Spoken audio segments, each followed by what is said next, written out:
Arkadaşım, kim bu dünyaya keyf çekmeye gelmək fikrindədirsə ki, gəlib ki, keyf çəksin, bu adam uduzacaq.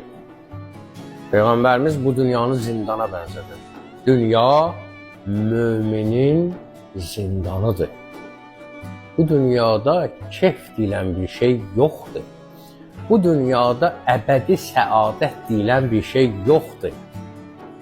Burada ancaq xoş gələcəyə ümiddir ki, əbədi həyata.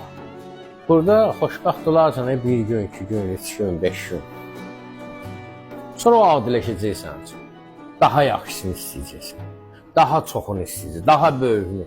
Dünyada sən xoşbəxtçilik axtarma. Amma dünyada huzur axtara bilərsən. Ruh böyüdükcə dünyanın xırda problemləri sənin üçün heç. Dünya kiçik qəlblərin arzusudur.